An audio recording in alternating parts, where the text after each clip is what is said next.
a cui do la parola. Prego. Okay. Thank you very much, Mr. President. Distinguished members, once again I would like to thank you for the invitation and for the opportunity to present to you the second State of the Energy Union report only a few hours after it was adopted this morning by the College. As you may remember, the Parliament was one of my first stops in presenting the first report as well. And this is no coincidence. It reflects the importance I see in working very closely with you, the European Parliament, in co-piloting the Energy Union. Only through close partnership can we ensure that the legislative proposals of the November package will be adopted over the next 9 months. This is the objective I presented last week in the ITRE committee in line with the December declaration of our three institutions. A quick adoption is important so that our proposals can be swiftly transposed by the Member States and be put into action. It would also send an important message to EU citizens that when it comes to the Energy Union, we mean business, we being all EU institutions. While negotiations on the legislative proposals are ongoing, my colleagues and I are not sitting and waiting. To the extent possible, the Commission will already start the implementation of the Energy Union on the ground. This is one of the key messages of the second State of the Energy Union. While 2016 was a year of delivery, 2017 will be a year of implementation. What does that mean in practice? It means that apart from the upcoming legislation on the low emission mobility, we have delivered on all Energy Union proposals. And we are now ready for the next phase. The second State of the Energy Union serves exactly for the next phase. It gives us a good overview where we stand and what has been achieved both at EU and national levels. Our thorough analysis shows that the European Union is largely on track. For instance, among major global economies, Europe is one of the most greenhouse gas efficient. This creates significant first-mover opportunities for European companies. But we are in no way in a position to rest on our laurels. Other parts of the world are also speeding up their efforts. They are also modernizing their economies, and they are also increasing their competitiveness. There is no room for complacency if we want to remain global leaders in areas such as clean technologies. The State of the Energy Union report therefore also looks forward and identifies the work that still has to be done. It sets the political priorities for this year. In line with the Energy Union strategy, these priorities go far beyond energy and climate alone. The Energy Union is about accelerating the modernization of our entire economy, making it low carbon, making it efficient in the use of energy and resources, making sure our economy is socially fair and consumer-oriented, and strengthening the Energy Union's external dimension. In the current ever-changing and volatile geopolitical context, we need European global leadership.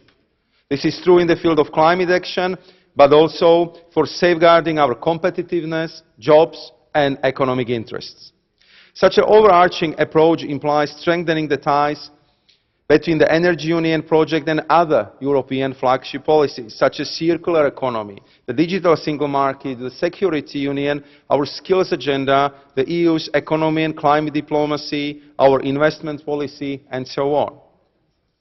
What does it mean in practice? Simply put, when we look at the modernization of our economy, we will also need to look at the huge job potential of the green economy, the heavy economic costs of air pollution, the threats of cyber attacks, and many other areas. It means we must make sure that each and every new measure benefits consumers, especially the vulnerable ones. It means that we will make real progress this year on providing the missing infrastructure links. We will look deeper into how we can avoid stranded assets, for example, when preparing the next list of projects of common interests. It means that we must step up even further our investment policies. And for this purpose, we will set up investment platforms on the ground in all member states. It also means that we will make Europe's global leadership more concrete by helping the developing world, Africa in particular, jump over fossil age. These are just a few of examples to give you gist of the report. As you can see, a lot remains to be done.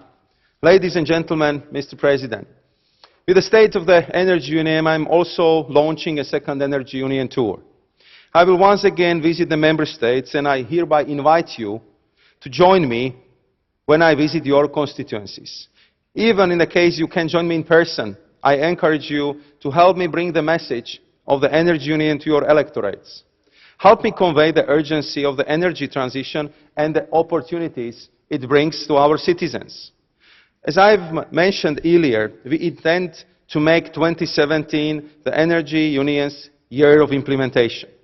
And I will therefore use this tour to campaign and push for the swift implementation of the Energy Union at the national level, but also at the local level, which is becoming increasingly important. I will discuss with the government representatives the importance of presenting their national energy and climate plans. We will together ensure that drafts will be presented by the end of 2017. I will also emphasize the need for a broad consultation of the plans within the Member States with all relevant stakeholders, but also with the neighbouring Member States on a regional level. At the local level, my tour will be a good opportunity to showcase some of the most promising and innovative projects of cities and regions. It is important that we provide such projects with a strong tailwind and match them with financing. I am glad to share with you that we are actively working on that in cooperation with the Committee of Regions. Showing concrete progress on the ground will help our citizens to visualize and grasp the multiple benefits of the clean energy transition. Distinguished members, let me once again thank you for your support in realizing our joint ambition.